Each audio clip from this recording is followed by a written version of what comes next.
নবী করিম সাল্লাল্লাহু আলাইহি ওয়াসাল্লাম হাদিসের মধ্যে বলেছেন শাহরুল্লাহ, এটা আল্লাহর মাস। সুবহানাল্লাহ, বলা বাহুল্য সব মাসই আল্লাহ, কিন্তু মুহররম মাসকে আল্লাহর নবী আলাদাভাবে শাহরুল্লাহ, আল্লাহর মাস করে বললেন। কারণ এই মুহররম মাসের বৈশিষ্ট্য এবং গুরুত্ব মর্যাদা অন্যান্য মাসের তুলনায় বেশি। এজন্য এই মুহররম মাসকে আল্লাহ নবী সাল্লাল্লাহু আলাইহি ওয়াসাল্লাম শাহরুল্লাহ বলেছেন, আল্লাহর মাস বলেছেন। তো আল্লাহ তাআলা বলেন মিনহা আরবাআতুন হুরুম, গণনার জন্য আমি 12টা মাস সৃষ্টি করেছি, তার মধ্যে 4টা মাস হচ্ছে সম্মানিত। এই 4টা মাসের মধ্যে তোমরা কি করবা? যালিকা দীনুল কাইয়্যিম, এটাই সুপ্রতিষ্ঠিত দিন। ফালা তাযলিমু ফীহিন্না আনফুসাকুম, এই সম্মানিত মাসগুলোর মধ্যে তোমরা নিজের উপর নিজেরা জুলুম করো। এখন এটা মাথায় ধরে না, নিজের উপরে মানুষ কিভাবে জুলুম করতে পারে, নিজের উপরে মানুষ কিভাবে জুলুম করতে পারে। মুসলমান, নিজের উপরে মানুষ জুলুম করে কিভাবে শোনেন?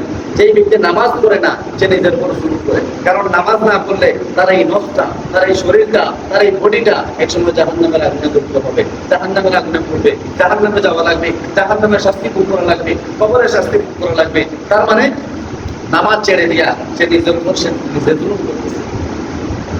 যে গান শুনে, যে হারাম খায়, হারাম উপার্জন করে, আল্লাহ যা থেকে নিষেধ করেছেন ওই জিনিসগুলা যে আঁকড়ে ধরে সে নিজের উপর নিজে জুলুম করে।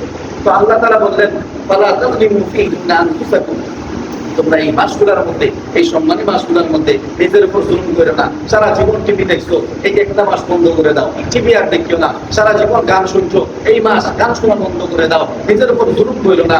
এইভাবে মানুষ যখন গুনাহ করতে থাকে, নামাজ পড়ে না, রোজা রাখে না, হজ করে না, যাকাত দেয় না, তারপরে যত হারাম জিনিস আছে ওগুলো ধরে সুদ খায়, ঘুষ খায়, ডাকাতি করে, মিথ্যা কথা বলে, অপবাদ দেয়, এই সমস্ত জিনিস যারা করে তারা নিজের উপর জুলুম করে। এখন তো সমাজে সমাজে জুলুম, পরিবারে পরিবারে জুলুম, রাষ্ট্রে রাষ্ট্রে জুলুম।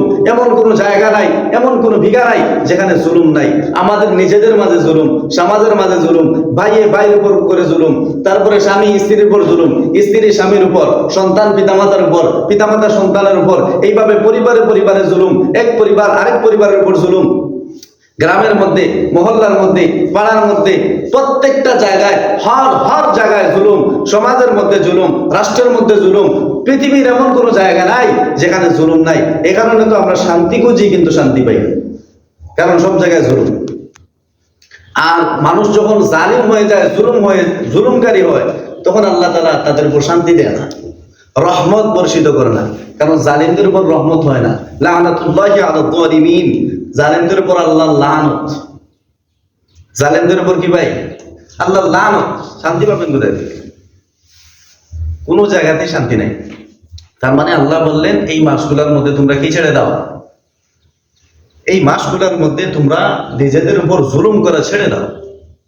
গুনাহ করলে নিজের উপর জুলুম করা হয়, যে কাজগুলা করলে আল্লাহর শাস্তি ভোগ করা লাগবে, এই জিনিসগুলো হচ্ছে জুলুম। তো এই জিনিসগুলো আমরা ছেড়ে দেবো, গুনার আসবাবপত্র ছেড়ে দেবো।